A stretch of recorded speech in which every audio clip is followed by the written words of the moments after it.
Bienvenido, bienvenida al capítulo número 7 de este libro, La mente como medicina. Gran libro que venimos viendo cómo, nuestra mente, nuestras emociones, nuestras interacciones, el cómo nos sentimos y demás, nos ayuda a la salud o al revés. Hoy vamos a seguir con lo que es el capítulo número 7. Recuerden, todos los demás ya están subidos a YouTube, los pueden ver.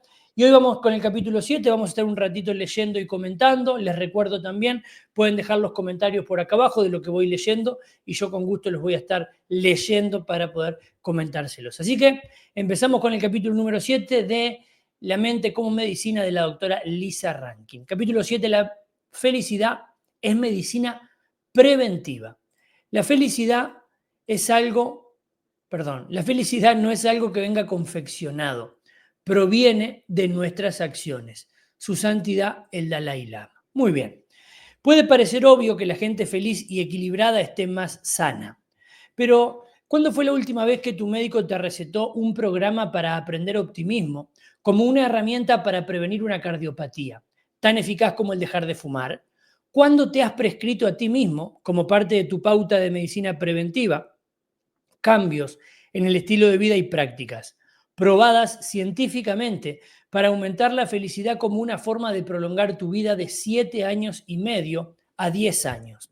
En la medicina contemporánea, los problemas de equilibrio mental y emocional suelen quedar en segundo plano frente a los de salud física, sujetos a la bioquímica. Tendemos a relegar el equilibrio emocional y mental a los oscuros rincones de las consultas de los psiquiatras, centrándonos en medidas físicas de salud preventiva, como una dieta saludable, ejercicio, dejar de fumar y controlar el peso. Pero los datos científicos que vinculan la felicidad y la salud son lo suficientemente impactantes para convencerte de que los tratamientos centrados en el aumento de la felicidad, junto con el de su hermano gemelo, el optimismo, deberían ocupar el centro del escenario si estás interesado en la prevención de enfermedades. Y sí, estamos mucho más enfocados en las medidas que se pueden controlar o se pueden leer de forma mucho más sencilla, lo que decía el tema de la bioquímica. Comer de esta manera, hace esto, lo que genera, de hecho, todos los temas mentales y emocionales se han buscado tratarlos también desde la bioquímica muchas veces, con respecto a, no, lo que pasa es que la depresión o diferentes estados mentales como la ansiedad son desequilibrios en el cerebro que uno los puede medir, entonces si nosotros le metemos determinada pastilla con determinado compuesto activo, eso hace que, pero en realidad, como venimos leyendo en el libro, hay todo un por detrás que tiene que ver con la manera que tenemos de vivir, que tiene que ver con lo que pensamos, que eso prácticamente no se tiene en cuenta porque no es algo tan tangible. Pero bueno, se está sabiendo cada vez más qué es lo más importante. Muchos estudios demuestran que la felicidad y la salud están estrechamente unidas. Desde luego, todos conocemos que aquellos que sufren de enfermedades psíquicas como la depresión, la ansiedad o el trastorno bipolar presentan mayor riesgo de suicidio, drogodependencias y otros desequilibrios potencialmente mortales que afectan directamente a la salud del cuerpo. Pero tal vez te sorprenda darte cuenta de que no es necesario experimentar todos los síntomas de un trastorno mental descritos en el manual diagnóstico y estadístico de los trastornos mentales para estar aquejado por un trastorno de ansiedad generalizada o por una depresión mayor, o para presentar un estado de ánimo que afecte a tu salud. Simplemente sentirse ansioso, triste, enfadado, inútil, frustrado o desesperado desencadena las respuestas al estrés.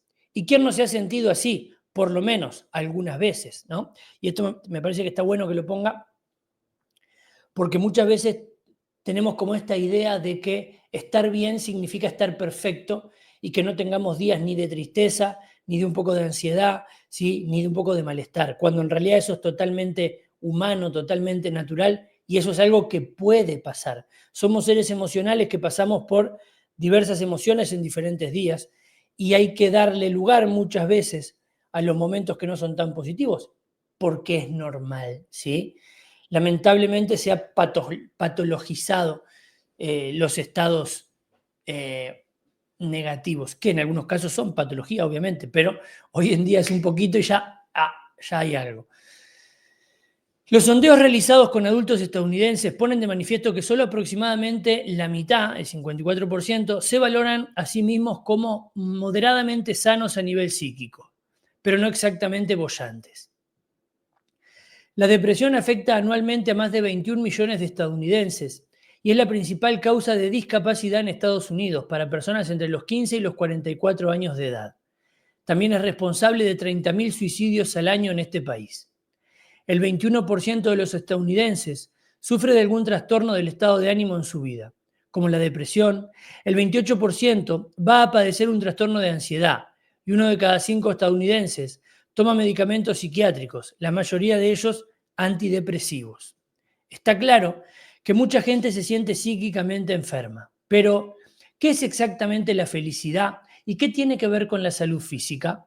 Los investigadores sobre el tema de la felicidad la definen como el aprecio global de la propia vida como un todo. Se trata, en esencia, de una medida de cuánto te gusta la vida que vives y cuánto entusiasmo sientes al despertarte cada día. Los datos son claros en que la gente infeliz es mucho más propensa a ponerse enferma físicamente. La depresión, por ejemplo, aumenta el riesgo de cáncer, es el principal riesgo de cardiopatías y está vinculada a diversos trastornos que causan dolor.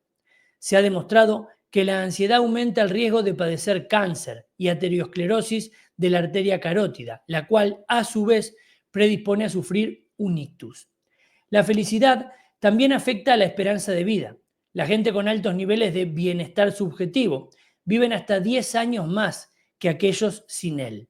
Del mismo modo, influye en los desenlaces clínicos, como por ejemplo las tasas de éxito del trasplante de células madre, el control de la diabetes, las tasas de SIDA en fase avanzada en pacientes seropositivos y la recuperación del ictus, la cirugía cardíaca y la fractura de cadera.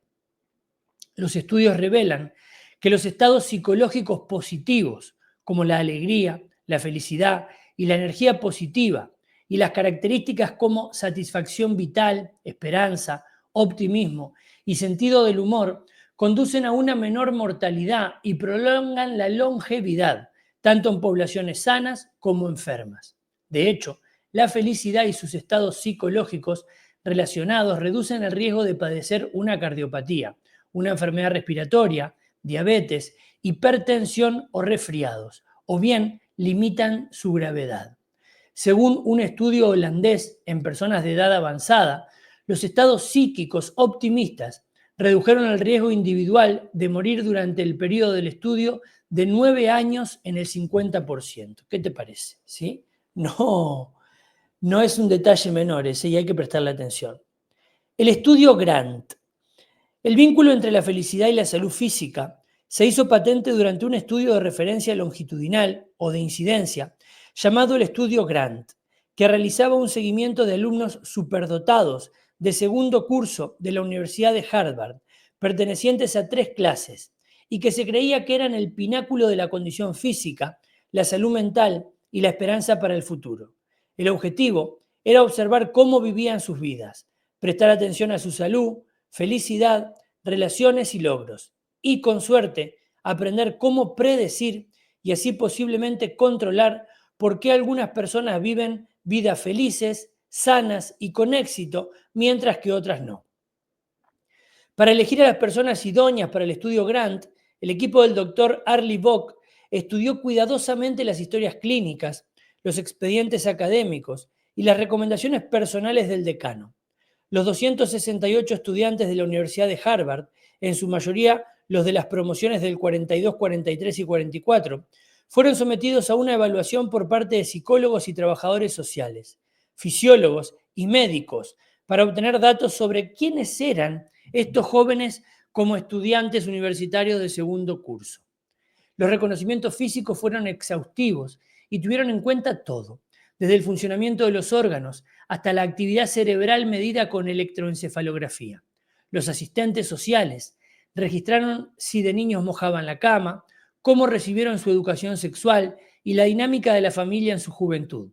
Se les sometió a la prueba de interpretación de las manchas de tinta de Rorschach, a un análisis grafológico y a una completa evaluación psiquiátrica. Todos se consideraron normales, incluso superdotados. Los jóvenes universitarios, después licenciados, fueron estudiados durante el resto de sus vidas por Bock y por aquellos a quien él delegó con los años. El seguimiento de estos hombres consistió en reconocimientos físicos completos, entrevistas y cuestionarios periódicos, lo que produjo una verdadera mina de oro de información acerca de lo que hace que una persona esté sana, feliz y tenga éxito en la vida. Como los jóvenes después de su licenciatura en la universidad marcharon a luchar en las guerras que vinieron a continuación, muchos sufrieron los traumas que acompañan a los combates. A pesar de los desafíos a los que se enfrentaron, sin embargo, un gran número de ellos se convirtieron en hombres de bastante éxito. 4 se presentaron a las elecciones para el Senado de Estados Unidos. 1 fue novelista con un gran éxito de ventas. Otro se convirtió en el editor del Washington Post. Otro fue secretario de un departamento gubernamental y otro incluso llegó a ser presidente. Más tarde se reveló que uno de los participantes del estudio Grant fue John Fitzgerald Kennedy. Pero con el paso del tiempo empezó a surgir un cambio de orientación. Hacia 1948, 20 jóvenes mostraron signos de trastornos mentales graves. Para cuando cumplieron 50 años, un tercio de ellos eran enfermos mentales. Resulta que por debajo de la prometedora apariencia de esperanza de la lista de alumnos de segundo curso del decano, acechaban los inesperados duendes de la mente. Citado en un artículo del Atlantic, Bock declaró: eran normales cuando los seleccioné. Tienen que haber sido los psiquiatras los que los han estropeado. Sí, comentario, ¿no? ¿Qué comentario? Siempre buscando echarle la culpa a alguien. En estos hombres la depresión resultó estar fuertemente vinculada a la salud física. De los que fueron diagnosticados de depresión a la edad de 50 años, más del 70% habrían muerto o sufrirían una enfermedad crónica grave a los 63. Aquellos que comunicaron estar extremadamente satisfechos con su vida presentaron una 10ª parte de la incidencia de enfermedad grave o muerte, en comparación con sus infelices homólogos. Estos hallazgos se retrasaron hasta haber realizado un cribado de otros factores que hubieran podido contribuir, como el alcohol, el tabaco, la obesidad y la longevidad familiar. Este estudio está bueno porque analiza todo, ¿no? Analiza todo. Y como muchas veces esta idea de está físicamente sano, perfecto, ¿no? Porque hace lo que tiene que hacer, está en un buen peso, no toma alcohol, bla, bla, como lo venimos hablando. Si no está bien mentalmente a nivel de conexiones sociales, emocionales, si no está bien emocionalmente y demás, pareciera que, bueno, no sirve para mucho. ¿Están los optimistas más sanos que los pesimistas? Me encanta esto. Muchos años más tarde, Martin Seligman, autor de Aprenda Optimismo, que estudiaba el optimismo y sus efectos en la vida y en la salud, buscaba una forma de evaluar si los optimistas vivían más que los pesimistas. Durante muchos años había estado investigando estilos explicativos de la gente, cómo justificaban los acontecimientos afortunados y los infortunios en sus vidas. Al parecer, la diferencia entre los optimistas y los pesimistas yace en cuán permanente, generalizada y personal es la percepción de los buenos y malos acontecimientos. Dado que el pesimista ve el acontecimiento negativo como permanente, esto siempre será así de malo, generalizado, esto va a arruinarlo todo, y personal, todo es por mi culpa, sobreviene la desesperanza. Cuando dotas de explicaciones permanentes, generalizadas y personales a los sucesos negativos que nos pasan inevitablemente a todos, estás preparando el camino para la infelicidad crónica y al final para la enfermedad. Acá dice algo que es bien interesante, que dice a los sucesos negativos que nos pasan inevitablemente a todos. Y yo acá entiendo una cosa que es bien importante es, ¿a todos nos pasan cosas negativas? Sí. ¿Hay gente que le pasan más cosas negativas que a otras personas? Sí, obviamente que también. Ahora, y calculo que lo veremos a continuación, ¿dónde radica el hecho de qué tanto afectan las situaciones negativas? Tiene que ver directamente con la percepción de lo que hacemos de los hechos, lo que pensamos y creemos de los hechos, ¿sí? Lo que decía recién, si uno está, esto siempre me va a pasar, bla, bla, bla, bla, bla, bueno, o sea, pesimista, seguramente va a afectar mucho más negativamente. Los pesimistas también creen que la causa de los eventos negativos son sus propios errores. Por otra parte, piensan que los acontecimientos positivos son temporales, específicos y están fuera de todo su control. Están fuera de su control. Por otro lado, los optimistas son una raza completamente diferente. Perciben los malos eventos como temporales, específicos y externos, y creen que los sucesos positivos son permanentes, globales y el resultado de su propia genialidad interna. Seligman y sus colaboradores rebuscaron entre los datos del estudio Grant para ver si podían identificar cualquier relación entre el estilo explicativo y el riesgo de enfermedad.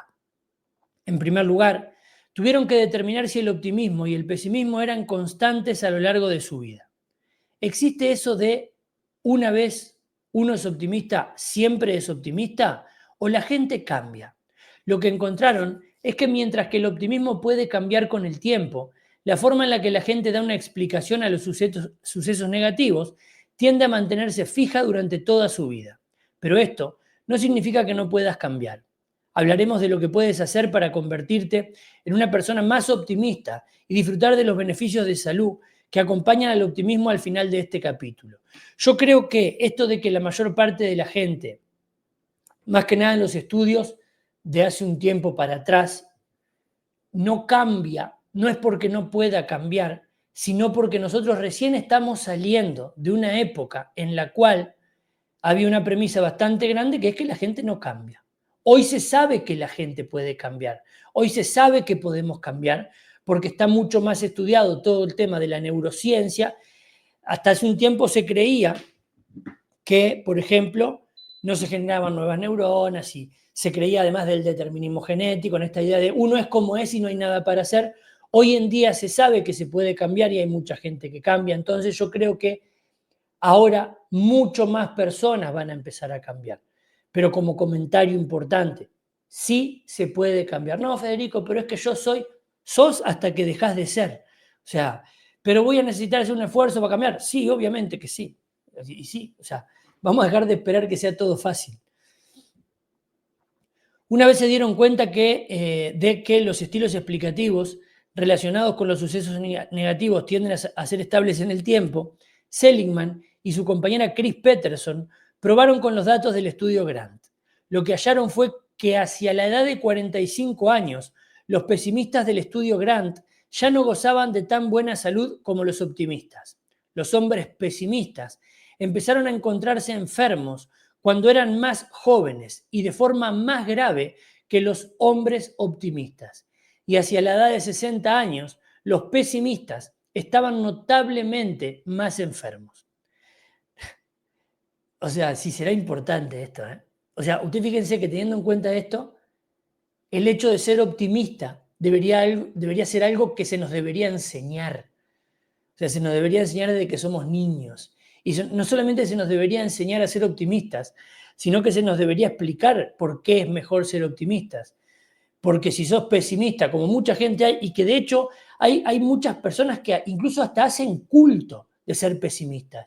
Y ser pesimistas es la forma en la que se paran en la vida, y en algunos casos ser pesimista es como que hay gente que siente hasta orgullo de ser pesimista, ¿eh? Pero bueno, eso termina dando una vida mucho más desgraciada y menos salud y menos todo.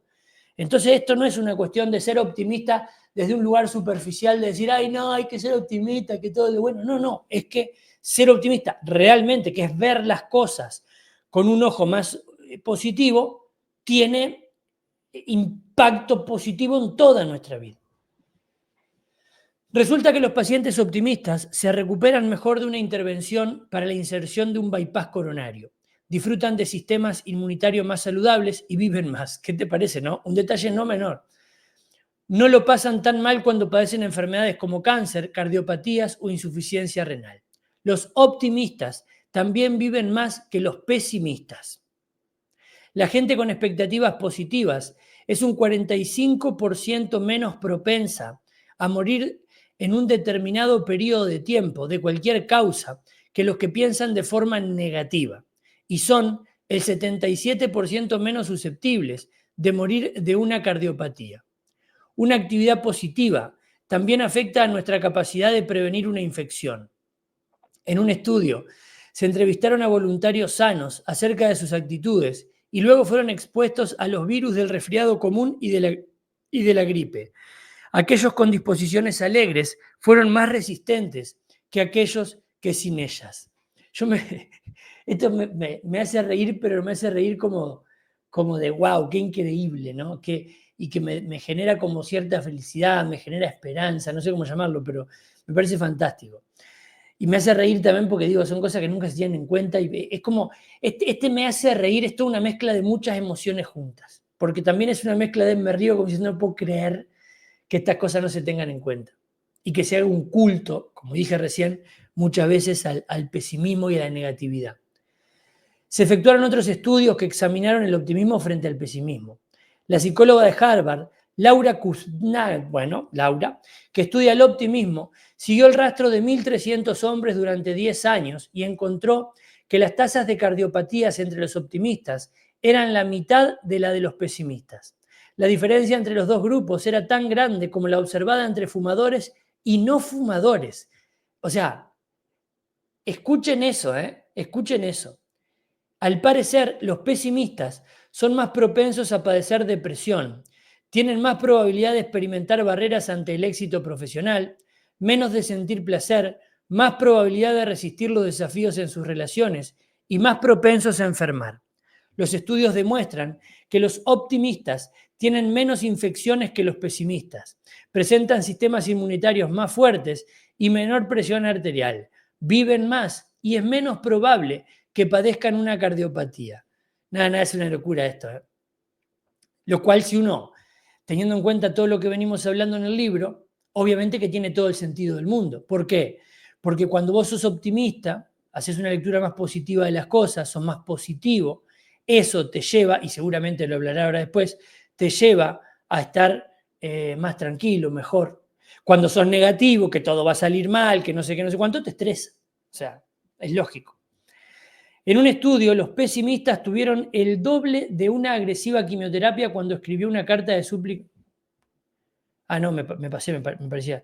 En un estudio, los pesimistas tuvieron el doble de infecciones y el doble de visitas al médico que los optimistas. Se ha demostrado que un sentido de bienestar positivo protege el corazón. Los pacientes con altos niveles de vitalidad emocional fueron el 19% menos propensos a sufrir una cardiopatía coronaria que los de menores niveles. Y como guinda del pastel, la gente con alta autoestima, que se ve a sí misma desde un prisma de luz positiva, responde al estrés con menos enfermedades cardiovasculares, se recupera más rápido y tiene niveles basales menores de la hormona del estrés, el cortisol. ¿Qué les parece? Déjenme que voy a hacer una pequeña anotación porque a medida que voy, algunas cosas me las anoto para después poder hablarlas sobre el tema, en este caso del optimismo, así no me olvido. Pero qué lindo esto, qué lindo. Imagínense, si vos estás escuchando esto y sos padre, sos madre, tenés hijos chicos, lo importante que es que de alguna forma eduques a tus hijos a ser optimistas. Primero tenés que ser optimista vos, ¿no? Porque no podés decirle a tus hijos que sean optimistas si vos no lo sos, porque en realidad toman el ejemplo de lo que haces, no de lo que decís. Ser optimista, no, Federico, pero yo ya no tengo arreglo porque ya tengo 50 años, eso es ser pesimista. O sea, pero igual, si no querés ser optimista por vos, sé optimista por tus hijos, por tus nietos, por tus sobrinos o por los que sea. La esperanza cura. Cuando era estudiante de medicina, atendía a un niño llamado Joe, que padecía un cáncer en estadio 4. Joe, que nunca había conocido a su padre, se encontraba en pleno tratamiento con una agresiva quimioterapia cuando escribió una carta de súplica a su padre, explicándole lo enfermo que estaba y rogándole que volara a Florida para que pudieran conocerse. Su madre, que sabía el paradero del hombre, prometió mandarle la carta y para el regocijo de Joe, su padre le contestó, prometiéndole ir a verle al hospital por primera vez en su vida. Mientras esperaba la visita de su padre, el cáncer de Joe no estaba respondiendo bien al tratamiento. Su cuerpo se estaba debilitando de forma progresiva. pero él era optimista. Creía que se recuperaría del cáncer y tendría el resto de su larga vida para llegar a conocer finalmente a su padre, sobre el que había estado fantaseando desde que le alcanzaba su memoria. En un determinado momento, los órganos de Joe empezaron a dejar de funcionar y estábamos seguros de que el final estaba cerca. Su madre llamó a su padre para que fuera lo antes posible y esa noche se le dijo a Joe que su padre ya había comprado el billete de avión y llegaría en una semana. Al día siguiente, la enfermedad del niño había mejorado de forma notable y estaba levantado, paseando por la sala, explicando con emoción a todas las enfermeras la inminente visita de su padre. El encuentro tenía que ser un sábado. Joe estuvo toda la semana haciendo dibujos para su padre, escribiendo historias y practicando una canción en su grabadora para podérsela cantar. Estábamos impresionados de lo animado que estaba de repente, a la espera de esa visita. El viernes por la noche, Joe no pudo dormir. El médico residente le prescribió un somnífero para que no estuviera totalmente agotado cuando llegara su padre. El sábado por la mañana, Joe nos rogó que le dejáramos salir del hospital para ir al aeropuerto y poder ver a su padre en el momento en que bajara del avión. Pero aún necesitaba estar con el gota a gota intravenoso y su médico no le dejó salir. En su lugar, Joe acampó afuera, en el jardín frente al hospital en una silla de ruedas, con el palo vertical del gotero intravenoso, y se dispuso a esperar con su madre la llegada del taxi que traería a su padre al hospital. La llegada del avión de su padre estaba prevista a las 2 de la tarde. El aeropuerto no estaba lejos. No debería tardar más de 1 hora y media. Pero esa hora llegó y pasó. Joe esperó y esperó y esperó. Pero su padre nunca llegó. Su madre le llamó, pero no contestó nadie al teléfono. Joe le dejó mensajes, pero nadie se los devolvió. Yo estaba trabajando ese día y cada tanto iba a ver a Joe, que insistía en que el vuelo de su padre debía de haber sufrido un retraso o que estaba en medio de un atasco, pero su madre había comprobado el vuelo. Este había llegado a la hora prevista. La mujer trató de explicarle a su hijo que su padre no era muy maduro y apenas sabía cómo comportarse como padre, pero Joe no se lo creía. Estaba seguro de que su padre iba a venir. Su fe era inquebrantable. Esa noche yo estaba de guardia, preocupada por Joe, pero corriendo de un sitio a otro, asistiendo a los recién ingresados en el servicio de pediatría, cuando finalmente a las 11 de la noche, 8 horas después de la supuesta llegada de su padre, la madre de Joe pudo convencerle de que volviera a su habitación. Cuando vi la silla de ruedas del niño por los pasillos y me incliné para darle un abrazo, Joe rompió a llorar y me dijo que su padre lo había dejado plantado. A la planta entera, a mí, a las enfermeras y a la madre de Joe, nos saltaban las lágrimas al ver el delgado cuerpecito de Joe sacudido por los sollozos. Un tiempo más tarde, sobre la medianoche, Joe finalmente se durmió. Unas 5 horas después, cuando yo aún estaba en el servicio de urgencias y en un momento en el que estaba redactando otra historia clínica y a punto de realizar una exploración física de un bebé que había ingresado por meningitis, sonó el altavoz que tenía encima. 99, Dr. Heard, nuestro código secreto para avisar de un paro cardíaco. Alguien se estaba muriendo y, como estudiante de medicina en guardia, era mi trabajo estar allí. Cuando llamé a la operadora para saber dónde estaba sucediendo ese paro cardíaco, ella me dio el número de habitación. Mi corazón casi se para cuando me di cuenta de que se trataba de la habitación de Joe. Entonces, o sea, qué historia triste, la verdad, ¿eh? Porque hasta me dan ganas de llorar leyendo esto. Pero qué enseñanza nos va a dejar esto, ¿eh? Aunque había estado bien la noche anterior, el niño dejó de respirar y nuestros esfuerzos por reanimarle. Y es, o sea, esta historia yo ya la leí hace tiempo porque yo este libro ya lo leí.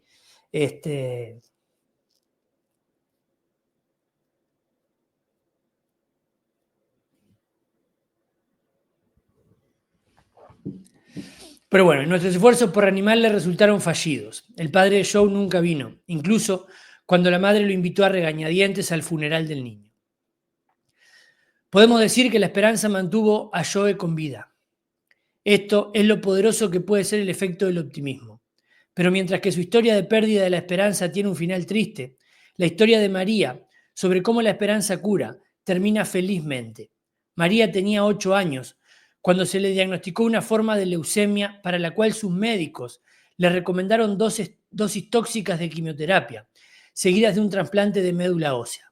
Sin embargo, no pudo encontrarse médula compatible para el trasplante. Por ello, los padres de María tomaron la decisión radical de concebir otro hijo, con la esperanza de que la médula de un hermano no presentaría problemas de compatibilidad. Mientras la madre de María estaba embarazada, la niña recibió tratamiento de sus médicos con las dosis más bajas de quimioterapia, que creyeron que mantendría la leucemia bajo control, aunque no la curaría. El objetivo era mantenerla viva hasta que naciera el bebé, momento en que recogerían la sangre del cordón umbilical y podría analizarse y, según esperaban, utilizarse para el trasplante. María, que siempre quiso tener un hermanito, estaba rebosante de alegría porque su madre estuviera embarazada. A pesar de que la quimioterapia la debilitaba, sus ánimos se mantuvieron altos y explicó a todas las enfermeras que su cáncer había desaparecido para que pudiera ser una buena hermana mayor. Por no querer quitarle la esperanza o interferir en su optimismo, las enfermeras asintieron con la cabeza, aunque los análisis clínicos habían revelado que el cáncer seguía estando presente. María toleró bien la quimioterapia y unos meses más tarde, ante la sorpresa de sus médicos, su hemograma empezó a mejorar más allá de lo esperado con las dosis tan bajas de quimioterapia que habían utilizado. Fíjense esto, Bien las enfermeras, que no le dijeron, no, María, vos tenés cáncer, no digas que no tenés. Bien las enfermeras, bien. Porque muchas veces entramos en esta, dejá, dijo que se le fue, dejá, ¿por qué tendría que andar diciéndole que no se le fue? Por responsabilidad, Cuando sabemos lo que la mente incide. Cuando el niño nació, María estaba en la habitación, provista de un equipo para proteger su frágil y susceptible cuerpo de cualquier infección. Cuando pudo mecer a su nueva hermanita en sus brazos, todos los presentes en la sala de partos se conmovieron profundamente. Pero la sangre del cordón umbilical recogida en el momento del nacimiento no era lo suficientemente compatible para María. Los padres de la niña estaban deshechos, pero ella les pidió que no se preocuparan, que su cáncer había desaparecido y que ya no necesitaba el trasplante de médula ósea. Sus oncólogos negaron con la cabeza. Eso era imposible, afirmaron. Las dosis de quimioterapia que había recibido no eran suficientes para curarla. Pero resultó ser que María estaba en lo cierto. Durante la siguiente serie de pruebas no se halló rastro alguno del cáncer, aunque alguien podría argumentar que las bajas dosis de quimioterapia fueron lo que la curaron. Yo creo que fueron la esperanza y el optimismo los que lo hicieron. Alguno podría decir, qué estupidez, qué irresponsable, si hubo una curación fue la quimioterapia, como dice acá. Miren, estudios de este tipo, casos de este tipo, hay muchos. Hay muchos y lo digo porque hay muchos, porque he leído mucho y porque también me ha tocado que me hagan 20.000 cuentos diferentes de estas cosas.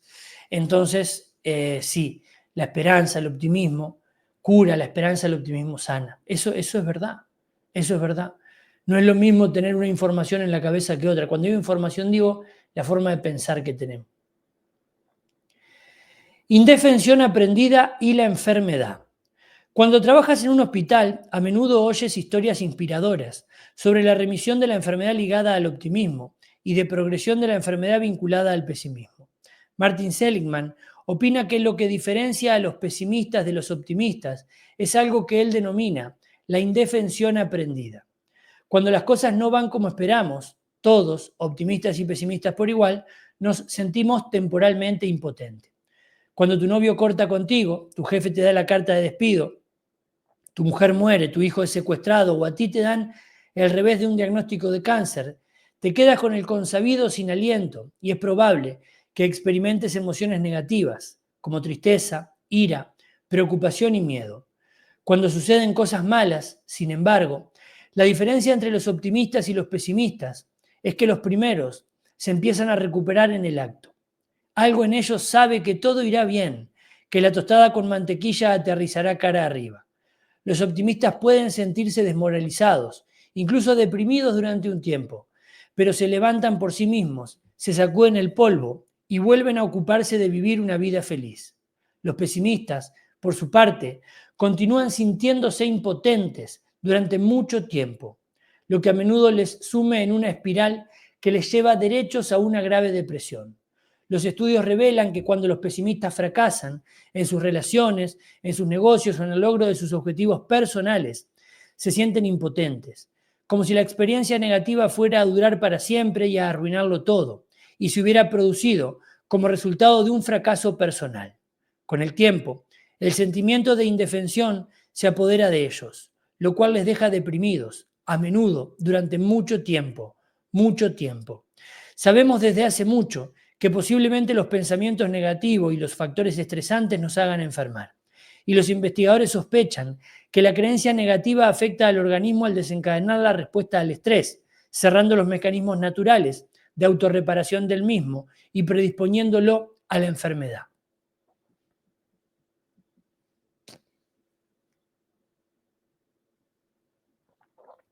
La respuesta inmunitaria y la indefensión.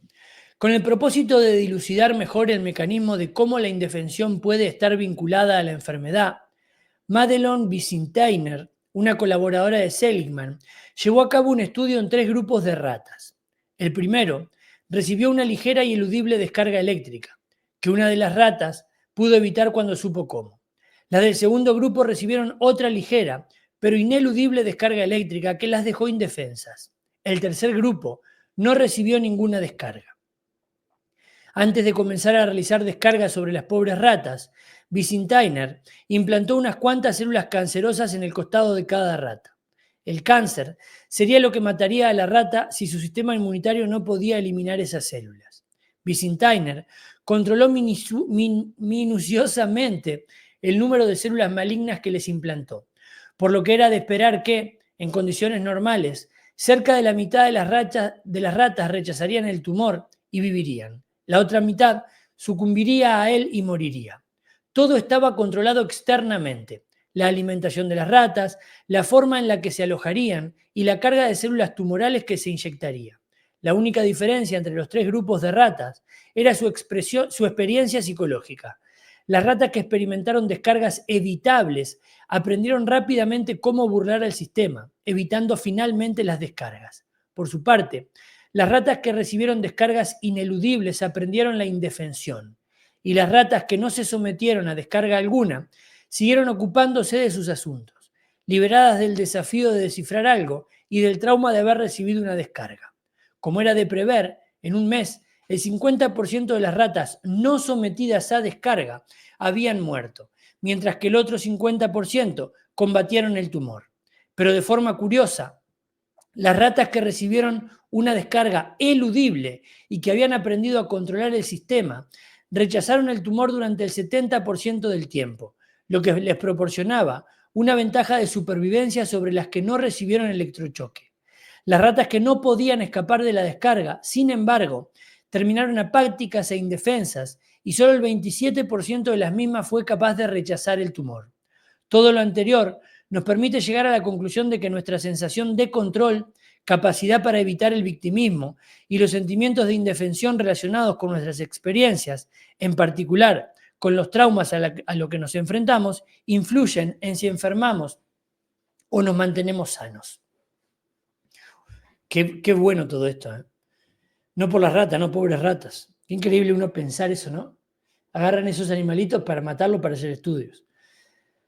A partir de estos datos, los investigadores concluyeron que la indefensión aprendida en las ratas, que no pudieron escapar de las descargas, debía haber suprimido la respuesta inmunitaria, conocida por combatir las células cancerosas en este tipo de tumores.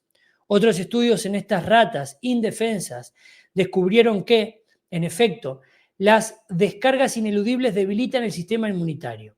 Las células T de las ratas indefensas dejaron de multiplicarse y se ocuparon de la lucha contra las células cancerosas cuando se encontraron con la invasión de extraños. Los linfocitos citolíticos naturales, también importantes por combatir las células cancerosas y otros invasores extraños, pierden su capacidad natural de eliminar estas células malignas. Estos estudios confirmaron lo que los investigadores habían sospechado.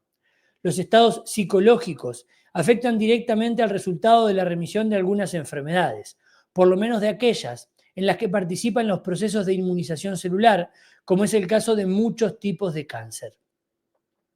Esto explica por qué los optimistas están más sanos que los pesimistas, debido a sus estilos explicativos más saludables al enfrentarse a los acontecimientos negativos de la vida. Los optimistas son más susceptibles de aprender adaptaciones sanas en respuesta a los conflictos de la vida, haciéndoles inmunes a los estados de indefensión. Al contrario, los pesimistas tienen la sensación de que los choques de la vida son ineludibles y, al igual que las ratas apáticas e indefensas, se deprimen y su sistema inmunitario se debilita. En el transcurso de una vida, hay menos episodios de indefensión aprendida que puedan mantener el sistema inmunitario más fuerte, reducir la respuesta al estrés y sus consecuencias negativas para la salud, así como disminuir la probabilidad de enfermar. Miren, una forma de ser optimista tiene que ver con una de las creencias del éxito que estudió la programación neurolingüística, y es esta idea de que todo lo que pasa pasa para nuestro bien, que está explicado simplemente con esto de todo lo que pasa es para nuestro bien, o frases como si sucede conviene, si esta idea de por más que sea un hecho negativo, si pasa es porque tiene que pasar para que las cosas salgan mejor. Yo adopté esta creencia y esta manera de ver las cosas hace muchísimos años.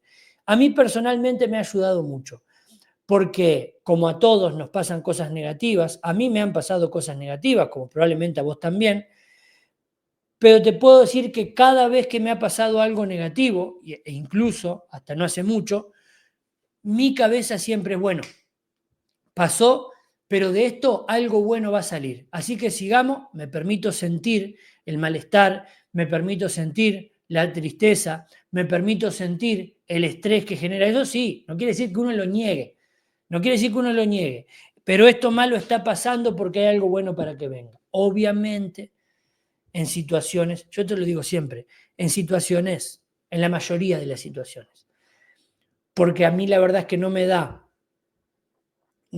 la cara para ir a decirle, no sé, a una madre que se le murió el hijo, bueno, dale, por algo habrá pasado, a seguir adelante que algo bueno va a salir, y obviamente que no. O sea, obviamente que no. Ahí hay otras maneras más profundas de tratar esas cosas.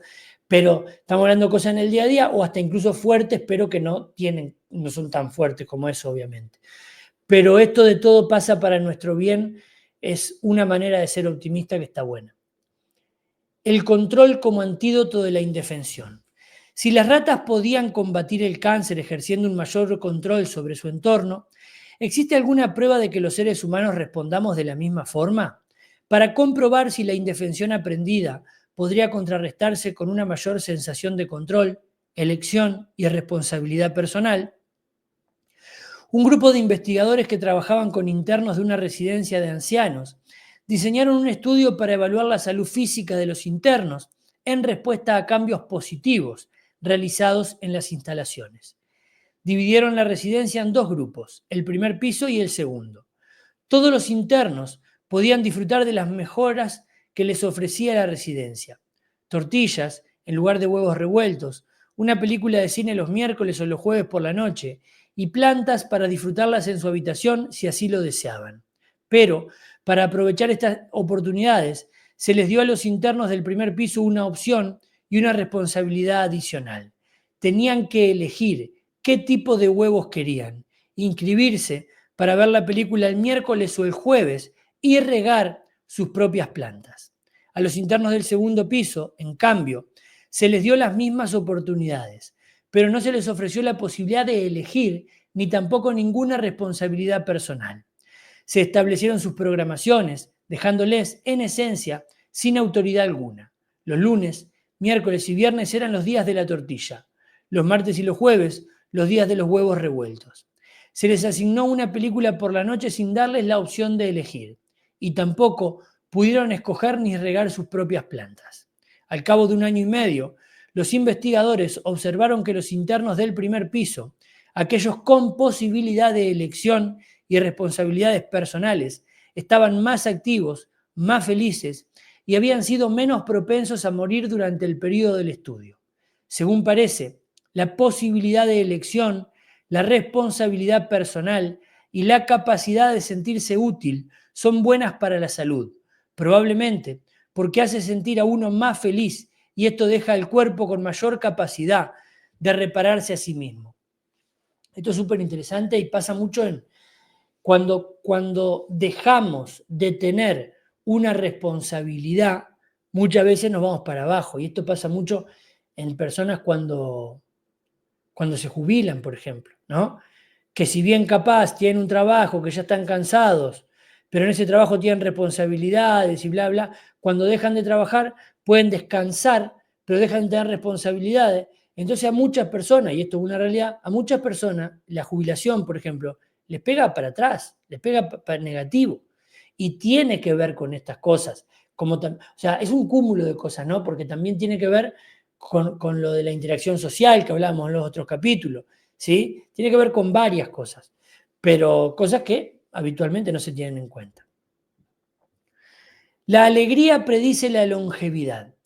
Sabemos que la gente infeliz tiene menos probabilidad de comer bien, practicar ejercicio y disfrutar de patrones de sueño saludables. Pero las consecuencias de la infelicidad no solo se explican porque la gente infeliz desatienda el cuidado de su cuerpo. En 1986, David Snowdon puso en marcha un estudio tipo observacional, como el estudio Grant, pero esta vez, en lugar de estudiar a los alumnos de segundo curso de la Universidad de Harvard, examinaron a monjas católicas. Por lo general, el estudio de lo que hace que la gente viva más está cargado de sesgos. Por ejemplo, sabemos que la gente del estado de Utah vive más que la del estado de Nevada. ¿Pero por qué? Se debe a que el austero estilo de vida mormón es más saludable que la cultura de las frenéticas borracheras, el juego y el tabaco de Las Vegas. ¿Y de Reno? ¿La gente de Utah se alimenta con comida más nutritiva?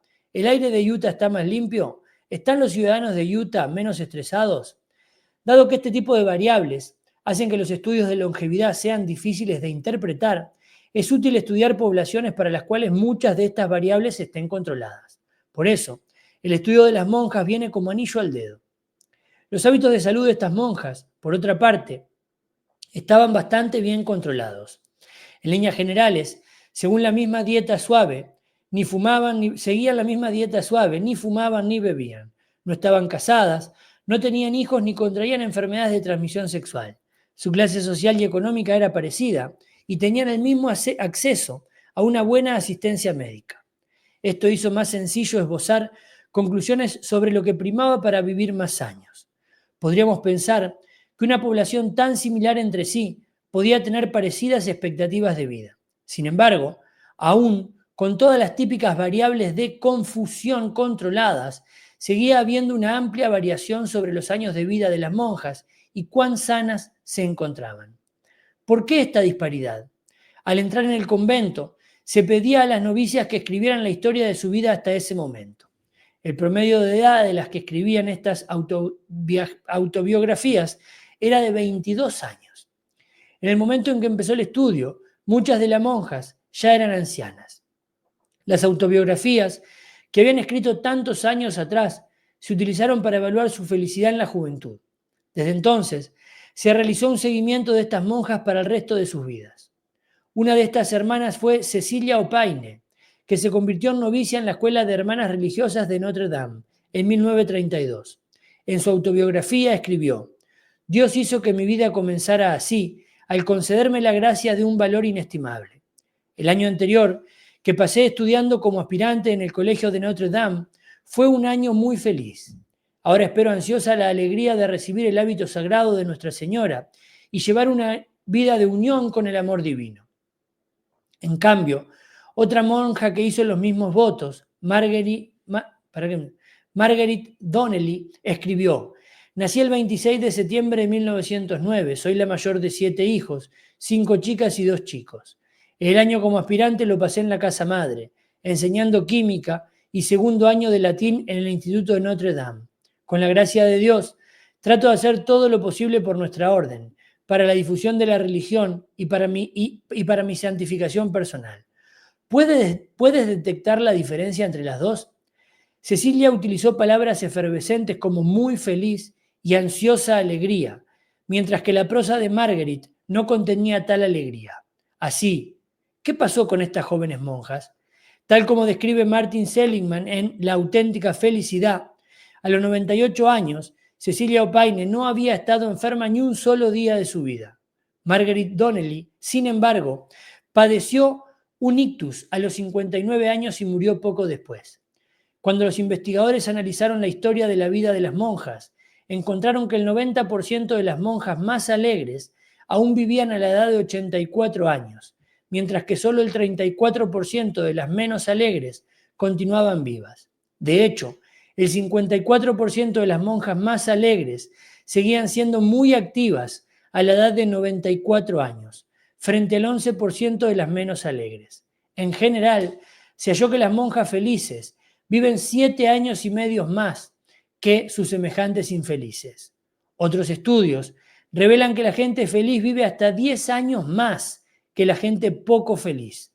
Claramente, la felicidad es una medicina preventiva y, al final de este capítulo, describiremos cómo puedes aumentar tu felicidad para ayudar al proceso de curación de tu cuerpo. Qué increíble. A mí, o sea, siempre digo lo mismo, a cada ratito que vamos leyendo es como esta cosa de qué increíble, cómo estas cosas no se hablan, qué increíble, cómo no se nos educa en todas estas cosas que son tan importantes, qué increíble que el pesimismo o los pensamientos negativos tengan hasta más publicidad que los pensamientos positivos. Como yo digo muchas veces, el sufrimiento une. Nosotros vivimos en una sociedad en donde culturalmente el sufrimiento une. Esta cosa de estoy mal, ay no, y yo estoy peor, vení, vamos a llorar juntos. En cambio, cuando alguien dice, no, yo, ¿cómo estás? Bien, bárbaro, la verdad que me siento muy bien con lo que hago, mi vida es súper buena, es como que ya lo miramos mal, juzgamos, no nos gusta. Es todo un tema esto. La fisiología del estado de ánimo. Por lo tanto, ¿qué le pasa al cuerpo cuando la mente está mal? ¿Sería posible que el sufrimiento emocional empezara en la mente, pero que en última instancia fuera una experiencia física? No solo se expresa infelicidad en la mente, también se experimenta en el cuerpo como cascada de sufrimiento a través de la respuesta al estrés. Cuando algo daña emocionalmente, suena una alarma. Se desencadena la respuesta al estrés incluso aunque no haya ninguna amenaza física inmediata, sino sencillamente ira, disgusto, frustración, pesimismo, desamor, pena y otras emociones amargas. En este próximo capítulo hablaremos de cómo la fisiología de los estados de ansiedad y depresión afectan negativamente al cuerpo y cómo la felicidad lo cura. Ansiedad. La amígdala, un grupo de núcleos con forma de almendra localizado en el sistema límbico, en la profundidad del lóbulo temporal interno del cerebro, es el jefe cuando se trata de procesar y almacenar los recuerdos de diferentes emociones. De hecho, la amígdala experimenta emociones incluso antes de que lo haga el cerebro consciente. La activación repetida de la respuesta al estrés hace que la amígdala sea más reactiva a amenazas aparentes, lo cual estimula la respuesta al estrés y de este modo se activa más la amígdala, una y otra vez y en un círculo vicioso. La amígdala sirve para ayudar a formar la memoria implícita, los rastros de experiencias pasadas que yacen bajo el reconocimiento consciente. A medida que se vuelve más sensible, va tiñendo cada vez más estos recuerdos implícitos con más cantidad de residuos de miedo, dando lugar a que el cerebro experimente ansiedad constante que ya no tiene nada que ver con las circunstancias en cuestión. A la vez, el hipocampo, que es fundamental para el desarrollo de la memoria explícita, registros claros y conscientes de aquello que realmente pasó, se desgasta por la respuesta del cuerpo al estrés. El cortisol y otros glucocorticoides debilitan las sinapsis entre neuronas en el cerebro e inhiben la formación de otras nuevas. Cuando el hipocampo está debilitado, es mucho más fácil producir nuevas neuronas y, por tanto, fabricar nuevos recuerdos. Como resultado, las experiencias dolorosas o de miedo que ha registrado la amígdala más sensibilizada quedan programadas en la memoria implícita, mientras que el hipocampo debilitado no puede registrar nuevos recuerdos explícitos. Cuando esto sucede, se termina sin un recuerdo real de lo que desencadenó todo esto, pero sí con una muy clara sensación de que algo malo, algo muy malo, está pasando. Esto explica por qué aquellos que experimentan un trauma pueden acabar activándose por situaciones que estimulan el subconsciente, aún cuando la mente consciente no tiene idea de lo que está sucediendo. Puedes tener la sensación de inseguridad y de ansiedad sin saber por qué. La depresión. La depresión también conduce a la activación repetida de la respuesta al estrés, la cual, de forma cíclica, da lugar luego al estado de ánimo deprimido. Con todo ese cortisol flotando como resultado de la respuesta al estrés, la noradrenalina, que en condiciones normales ayuda a sentirse alerta y con energía, se agota, dejándole a uno apático y distraído. El cortisol también disminuye la producción de dopamina, que es importante para ayudarnos a experimentar las sensaciones placenteras. La respuesta al estrés también reduce la serotonina, el neurotransmisor más importante responsable del estado de ánimo positivo. Cuando caen los niveles de serotonina, la concentración de noradrenalina aún baja más y nos hacen entrar en una espiral descendente. Además de desencadenar la respuesta al estrés, las emociones negativas también potencian la producción de citoquinas proinflamatorias, que dan lugar a la inflamación, lo cual se ha asociado con ciertos tipos de cáncer, con la enfermedad de Alzheimer, la artritis, la osteoporosis y las enfermedades cardiovasculares. Además, los sentimientos negativos pueden contribuir a un retraso en la cicatrización de las heridas y a la infección. Cuando los estados de ánimo negativos, como el pesimismo, la indefensión, la desesperanza, la ansiedad y la depresión, prevalecen, la respuesta al estrés se enciende y permanece, conduciendo a trastornos digestivos, mayor vulnerabilidad a las infecciones y al cáncer, cardiopatías, trastornos endocrinos, etc. Las personas felices parece que tienen sistemas inmunitarios más fuertes, tal como demuestra el hecho de que la gente feliz desarrolla cerca del 50% más de anticuerpos en respuesta a las vacunas frente a la gripe y acumulan respuestas inmunitarias más sólidas. Cuando eres infeliz, por otro lado, tu sistema inmunitario se debilita, hallazgo que se confirmó en un estudio de viudas afligidas y que demostró que la multiplicación de las células T se ralentizaba durante el proceso de luto. Las diferencias en la inmunidad también se observaron en un estudio que comparó a mujeres seropositivas, optimistas, con otras pesimistas. Y obviamente que, por lo menos acá, no nos vamos a poner a analizar cada estudio, pero fíjense que este libro, cada cosa que dice, tiene la referencia al estudio para ir a verlo. Capaz que más adelante me pongo a compartir con ustedes y leer esos estudios. ¿Sí? Por más que lo más interesante de los estudios tiene que ver con la conclusión, que es lo que nos está comentando acá. La felicidad. Mientras que se ha estudiado mucho la neurociencia de los estados mentales infelices, la felicidad es algo que se comprende peor. Sin embargo, la llegada de los aparatos funcionales de resonancia magnética nuclear, junto con la electroencefalografía, han contribuido a facilitar el estudio de la ciencia de la felicidad. A partir del examen de personas de un estudio que supuestamente se encontraban en la gloria, los investigadores llegaron a la conclusión de que la felicidad parece estar localizada en la corteza prefrontal izquierda del cerebro. Pero, ¿qué es lo que activa esta parte del cerebro?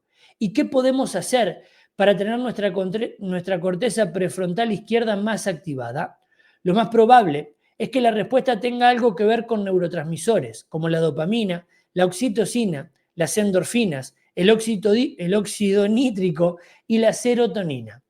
Los investigadores dividen la felicidad en dos tipos de sensaciones placenteras: la anticipación de algo positivo y el placer sensorial de realmente experimentarlo.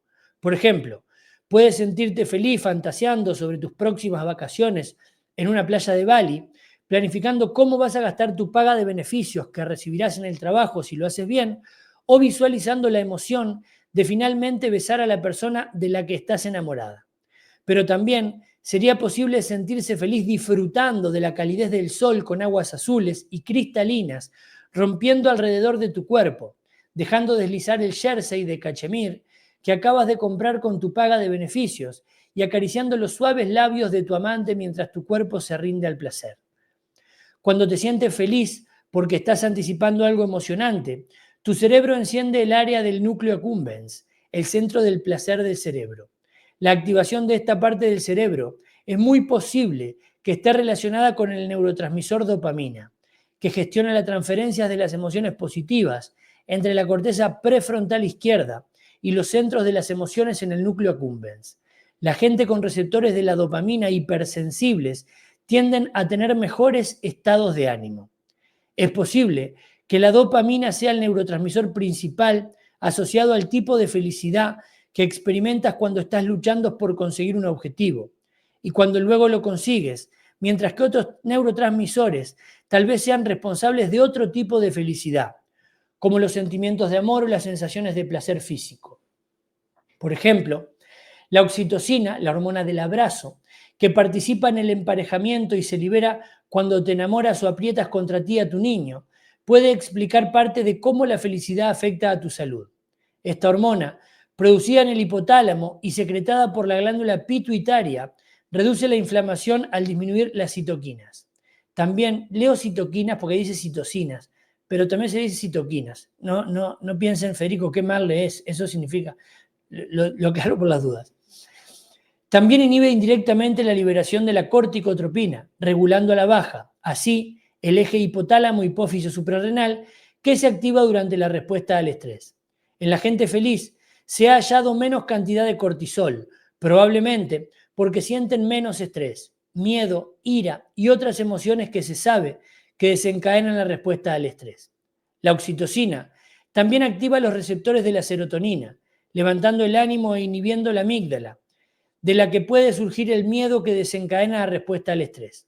La oxitocina también estimula la liberación de endorfinas, morfina natural que disminuye el dolor y conduce a la sensación de euforia, como la euforia del corredor, que experimentan algunos mientras practican ejercicio.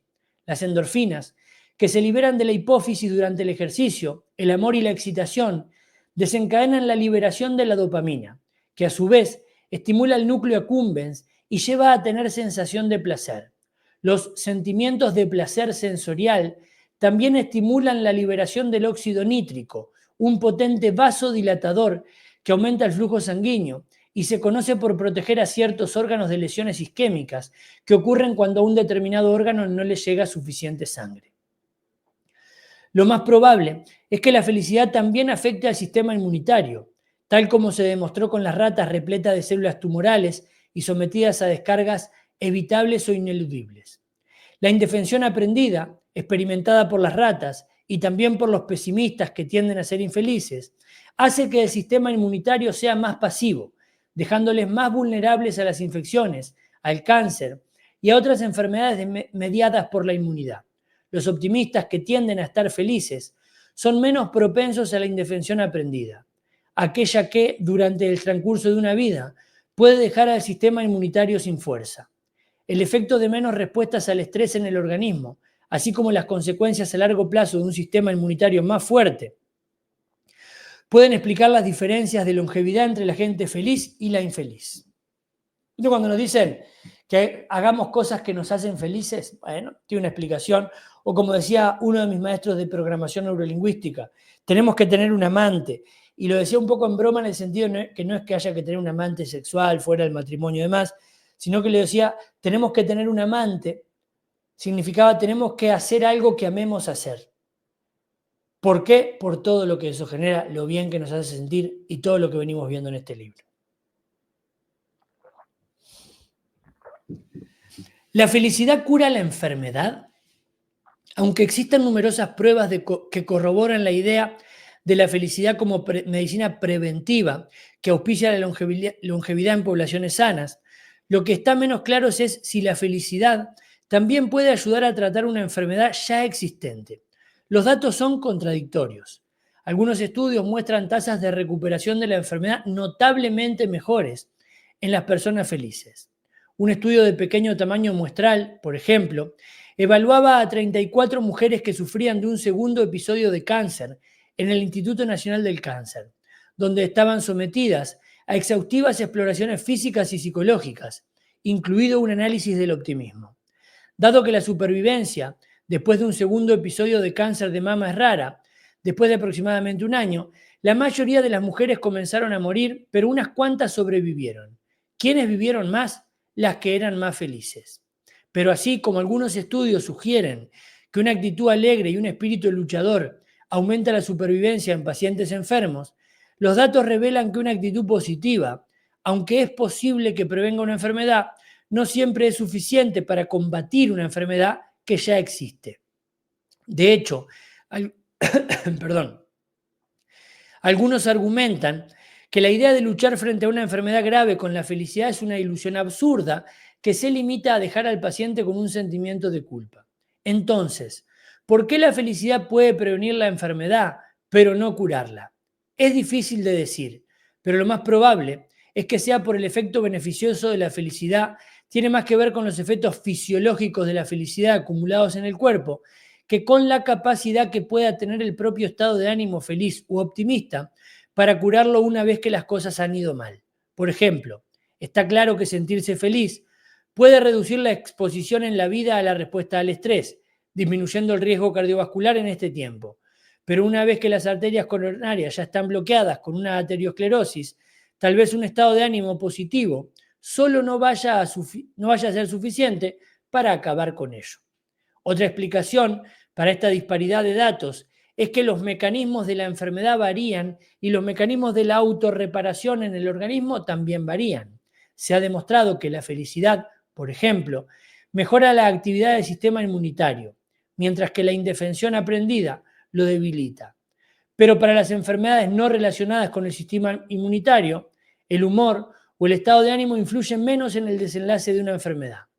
Aunque un estado mental, el humor y la actitud de la persona pueden claramente mejorar la calidad de vida, es probable que la felicidad solo pueda influir en ciertas enfermedades.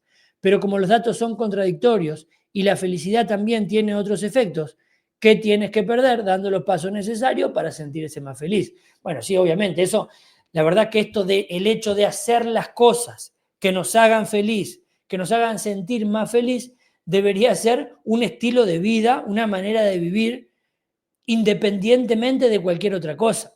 No es cuestión de, me enfermé, entonces como me enfermé voy a ser feliz. No, es, voy a buscar hacer cosas que me hacen feliz porque se vive mejor. Después, si te agarras una enfermedad, vas a tener más supervivencia que uno que no está feliz. O sea, o te vas a poder curar mejor, lo que sea. Es medio obvio lo que estamos hablando, ¿no? Pero bueno, está bueno hablarlo en base a evidencia, ¿no? Receta para el pesimismo. Si eres un pesimista propenso a la infelicidad, no te desesperes. Según los investigadores sobre la felicidad, el optimismo y la felicidad pueden aprenderse y, como resultado, puedes disfrutar de los beneficios para la salud física y mental que conllevan. En Aprenda Optimismo, Martin Seligman enseña un ejercicio que él denomina el ABC, un acrónimo de adversidad, creencia, belief en inglés, y consecuencias. Cuando nos encontramos con la adversidad, pensamos en el acontecimiento adverso y nuestros pensamientos se traducen rápidamente en creencias que se convierten en habituales si no somos plenamente conscientes de ellas. Estas creencias tienen consecuencias que pueden afectar a la forma en la que sentimos y a las acciones que elegimos tomar. Al aprender a modular cómo traducimos la adversidad en creencia y cómo actuamos sobre estas creencias, podemos convertir nuestros pensamientos negativos en otros de esperanza. Esto es un tema estrictamente de percepción. Ahí está el hecho. El tema no es el hecho, es cómo yo lo percibo. Si dejo en automático y soy naturalmente pesimista, probablemente lo voy a percibir como algo negativo. Si yo puedo accionar sobre eso y puedo reconfigurarlo, puedo percibirlo como algo no tan negativo o incluso positivo. Por ejemplo, digamos que alguien se mete como una bala en el espacio de aparcamiento al que le habías echado el ojo, adversidad. Te disgustas y piensas, este conductor me ha robado la plaza. Esto es hacer algo desagradable y egoísta, que eso es la creencia. Te enfadas, bajas las ventanillas del coche y gritas al otro conductor. Ahí están las consecuencias. O puede que tu mejor amigo no te haya devuelto las llamadas, adversidad. Te lo explicas pensando, siempre soy egoísta y desconsiderado, no es de extrañar. Ahí está la creencia. Y la consecuencia es, te sientes deprimido todo el día. Seligman recomienda llevar un diario de ABC durante unos días para evaluar cómo respondemos ante los acontecimientos adversos. Para ello, es necesario que accedas a tu propio diálogo interior e identifiques las creencias que surgen en la cara de la adversidad. Recuerda que las creencias son pensamientos, no sentimientos. Los sentimientos son, en realidad, consecuencia de tus pensamientos. Esto es importante tenerlo en cuenta, ¿eh? O sea, el cómo me siento tiene que ver con cómo pienso. Y yo puedo elegir o determinar la forma en la que yo pienso. ¿O qué es lo que pienso de lo que pasa? Luego, registra las consecuencias.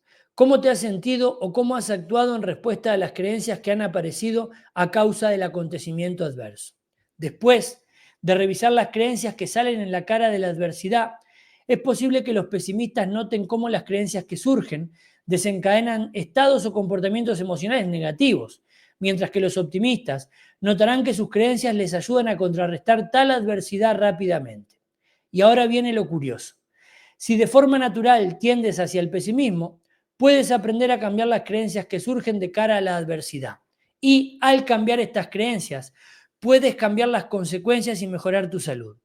Una vez que seas consciente de tus creencias pesimistas automáticas, Seligman recomienda dos formas de afrontarlas: distrayéndote y pensando en otra cosa o discutiéndolas. Bueno, el ejemplo que ponía recién: estás en un shopping, en una plaza, por estacionar, viene uno, se mete rápido. Sí, el hecho, la adversidad. Pienso, que hijo de la madre, el mundo es una mierda, porque no puede ser que la gente se aproveche de esta manera. De hecho, hay gente que le pasa eso y pasa todo el día mal. Es como que no, estoy caliente porque fui a estacionar y ahí es todo creencia. El mundo es una mierda, La creencia del mundo es una mierda hace que te sientas de determinada manera, y todo este sentirse de determinada manera hace que después las cosas te salgan, tomes decisiones que tienen que ver con eso, te pasen cosas que tienen que ver con eso, que confirman tus creencias. Diferente es que vos digas, ay, no se me metió bueno, que se meta, ya está, me voy a buscar otro lugar. Si se metió ahí porque tenía que estar ahí, yo tendré que estar en otro lugar. Vamos, y ya está. O sea, es como, dejo, ahí está. O sea, o me pongo a pensar en otra cosa de otra manera, o lo discuto, porque es así, como, porque es verdad. Uno a veces generaliza y dice, nada, porque fíjate que se me metió y estacionó antes. El mundo está perdido, la gente es cruel, la gente es ventajera, la gente... Discutirla que es, a ver, no todos son iguales, porque hay mucha gente que te deja pasar cuando te tiene que dejar pasar. Hay mucha gente que respeta, hay mucha gente que ve que si viene vos no se mete, se va a buscar otro lugar.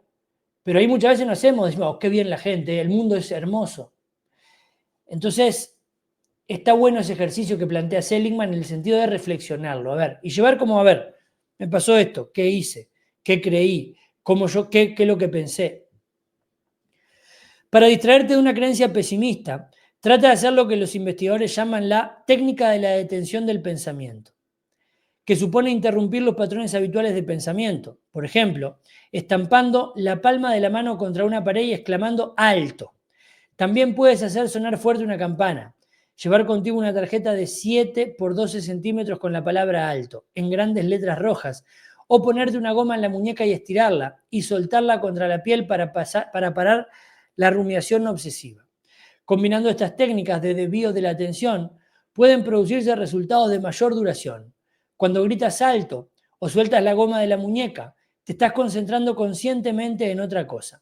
Yo les cuento, yo cuando me entra algún pensamiento negativo, que es normal, y esto nos pasa a todos, y veo que me pongo como a pensar en eso y a rumiar en mi cabeza, yo digo, no, ya está. Y yo hago esta, como que me sacudo. ¿Viste cómo se sacuden los perros? Que hacen, dejo que se vaya, y ahí me pongo a pensar en otra cosa. Me funciona de maravilla. Si esto funciona, programa otro momento más tarde del día para darle vuelta en la cabeza a tus creencias pesimistas. Puedes decirte a ti mismo, alto, voy a pensar en esto más tarde. O escribe tus creencias en un papel. Haciéndolo así, estás rompiendo el ciclo de dar vueltas a lo mismo y menguando la fuerza de los pensamientos negativos. Incluso, más eficaz que distraerte a ti mismo para no pensar en tus creencias negativas, es cuestionarlas. Para ello, debes aprender cómo argumentar contigo mismo. Revisa tu creencia pesimista. Aprovecha la sabiduría de tu sabio, cariñoso y compasivo yo, y argumenta para probar que estás equivocado. Por ejemplo, si tu mejor amiga no te devuelve la llamada, si tu primer pensamiento es, me odia porque soy una amiga horrible, cuestiona el pensamiento, argumenta que tal vez ella está ocupada, que alguien puede no haberle transmitido los mensajes que le dejaste en el contestador, que lo más probable es que quisiera llamarte, pero se distrajo, que ella en realidad te quiere y que tú eres una buena amiga. En otras palabras, el problema no es permanente, general y personal, sino temporal, específico y externo a ti. A partir de esta nueva creencia optimista, puedes optar por nuevas consecuencias y abortar la espiral descendente a la que las creencias pesimistas te abocan. Sí, yo lo hago mucho estas cosas. Yo hago mucho en el sentido de siempre es bueno buscar la lectura positiva de lo que sucede. Siempre, siempre. Y hay que convertirse en un maestro, entre comillas, de buscar la lectura positiva de lo que pasa. Pasó esto, hecho negativo, sí. Vamos a buscar la lectura positiva de por qué pasa. ¿A veces es difícil? Sí. No estoy diciendo que no, pero es un gran ejercicio para tener una vida más sana desde todo punto de vista, como lo venimos viendo. Las claves para cuestionar tus creencias negativas incluyen tratar de encontrar pruebas de que tu creencia negativa es falsa, si lo es, teniendo en cuenta interpretaciones alternativas del acontecimiento adverso, diferentes de las explicaciones pesimistas que habías imaginado, comprobando en qué va a beneficiarte esa creencia negativa y si la creencia es realmente cierta. Pensar en las implicaciones que puede tener una creencia como esa. Volvamos al ejemplo de la mejor amiga que no te ha contestado las llamadas. Después de pensar en explicaciones alternativas de por qué no ha llamado, examina por qué tu mente corre directamente a las suposiciones negativas. Quizás es que obtienes algo de sentirte como una víctima desatendida. Tal vez te aferras a tu justa ira cuando ella no te devuelve las llamadas y tu recompensa es que te sientes superior. Si el motivo verdadero por el que no te llama es que te odia porque eres muy mala amiga, ¿qué puedes aprender de esta creencia? ¿Cómo puedes utilizarla para aprender a ser mejor amiga? Al final, te das cuenta de que si esta amistad no está destinada a durar, es probable que aprendas algo sobre ti misma a partir de esta relación y es muy probable que haya alguien más por ahí anhelando tener el título de tu nueva mejor amiga. Excelente punto este, excelente punto. En otras palabras, trata de superar tus creencias negativas y si no puedes, piensa en términos del peor escenario posible, para que te des cuenta de que, a pesar de las implicaciones que ello puede tener, probablemente no se trate del fin del mundo. Bueno, este es un ejercicio que yo también hago. Presento en mi cabeza el peor escenario posible. ¿Por qué? Porque me tranquiliza y me tranquiliza. ¿Qué es lo peor que puede pasar? Esto, ok. Me permite ver las cosas de otra manera, reconfigurar. O sea, obviamente no es presento el peor escenario posible y me aferro a ello y estoy siempre pensando qué es lo que va a pasar. No, está ahí, yo sé, ¿sí? Y eso me permite estar más tranquilo, reconfigurar las cosas, tener otra perspectiva, otro contexto. Seligman también recomienda distanciarte de las creencias pesimistas, dándote cuenta de que son solo eso, creencias, no hechos, y finalizando tu diálogo interior con un pensamiento energizante que te ayude a levantarte en lugar de arrastrarte. ¿Eres un pesimista preparado para discutir contigo mismo y ser más feliz? Si lo haces, tu cuerpo te lo agradecerá. Escuchen esto, Tu cuerpo te lo agradecerá, ya lo sabemos, lo venimos viendo. Ahora, también decía algo interesante ahí. Hay personas que les sirve entre comillas, ¿no? Les sirve ser pesimistas porque eso les lleva a un estado de victimización que sin querer es la manera que tienen de vivir. Entonces, la verdad que muchas veces el consejo no es simplemente, dale, tenés que ser más positivo. Bueno, porque hay gente que les sirve ser negativa o ser pesimista, porque ya es parte de su vida. ¿Puede cambiar esa persona? Sí, obvio que puede cambiar. Que pueda cambiar no quiere decir que cambie, como siempre. Receta para la infelicidad. Llegar a ser más feliz y a estar más sano requiere algo más que simplemente cambiar las explicaciones pesimistas por las optimistas para los acontecimientos adversos. Esta es una buena noticia porque según la investigación de Sonia Lumbrominsky, el 40% de nuestra felicidad está fácilmente bajo nuestro control. Sí, es cierto que el 50% de la felicidad viene impuesta por un punto de referencia predeterminado genéticamente. La felicidad está relacionada con la actividad en la corteza prefrontal izquierda del cerebro y en algunas personas esta parte del cerebro es más activa ya de forma innata. Estudios llevados a cabo en gemelos nos revelaron que todos estamos predispuestos a tener cierto tipo de temperamento. Algunos somos risueños de forma natural, mientras otros son melancólicos. Aunque no podemos cambiar la parte genética de nuestra ecuación personal de felicidad, sí que podemos hacer cambios en nuestra felicidad global. Y el secreto de la felicidad probablemente no es lo que piensas. Aunque creas que tal vez serías más feliz cambiando las circunstancias de tu vida, cuando por fin encuentres a tu media naranja, tengas el trabajo perfecto, cierres el negocio de tu vida, encabeces la lista de superventas, te quedes embarazada o cualquier otra cosa que tu corazón desee, la investigación sugiere que las circunstancias de la vida solo representan el 10% de nuestra felicidad. El hecho de que estemos sanos o enfermos, seamos privilegiados o pobres, guapos o feuchos, estemos casados o solteros, o estemos enfrentándonos a algún tipo de cambio vital o a un trauma, nos afecta, pero no tanto como podrías estar pensando. ¿Por qué las circunstancias de la vida no suponen una parte mayor de nuestra felicidad? Por una poderosa fuerza que los psicólogos denominan adaptación hedonista.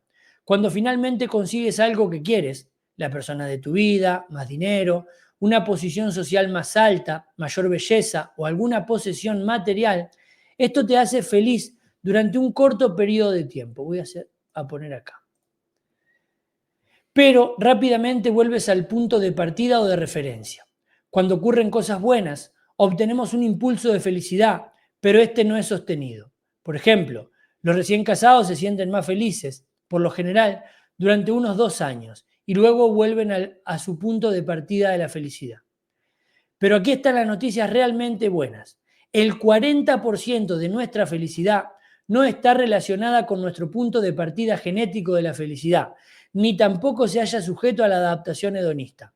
Los estudios científicos demuestran que influir en este 40% es tan fácil como escribir cada noche un diario de gratitud.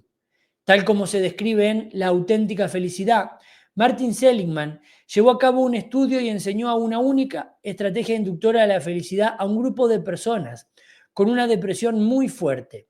A pesar de que esas personas estaban tan extremadamente deprimidas que apenas podían levantarse de la cama, recibieron instrucciones de llevar a cabo una sencilla tarea cada día: entrar en una página de internet y escribir 3 cosas buenas que les hubieran pasado ese día.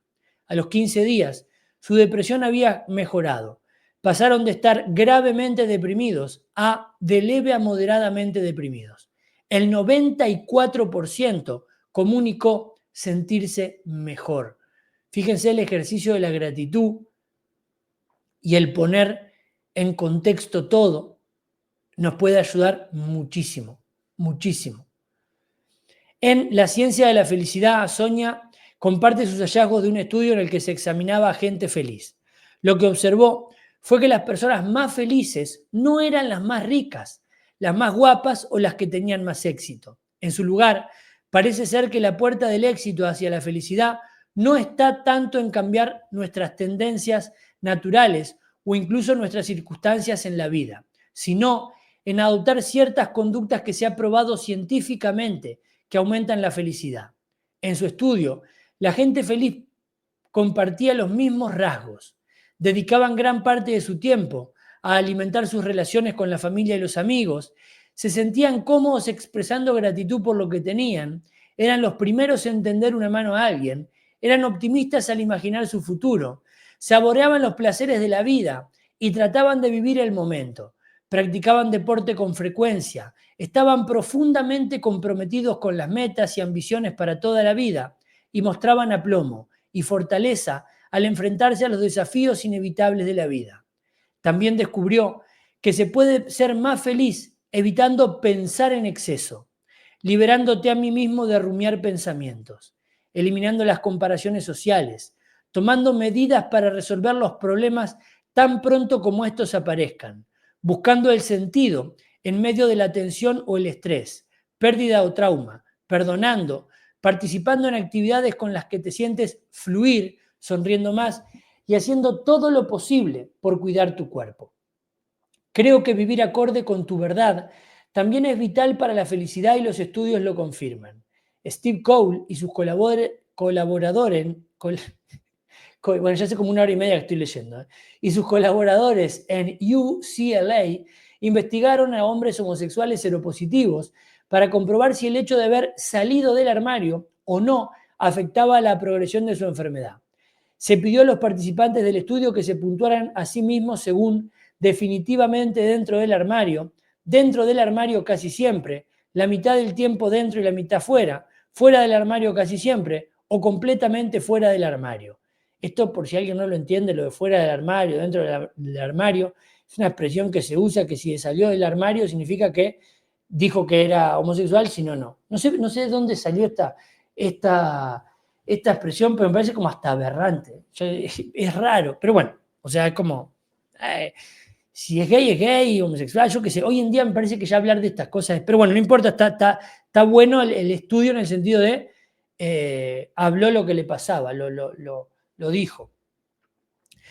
Después los investigadores siguieron el curso de su enfermedad. ¿Qué observaron? En todos los recuentos celulares, la infección por el virus del SIDA avanzó más rápidamente de forma proporcional a cuánto estaban los pacientes en el armario, ¿sí? O sea, los que no habían dicho libremente que eran homosexuales. Cuanto más vivían de acuerdo con su verdad, más felices eran. Y los resultados no eran sutiles.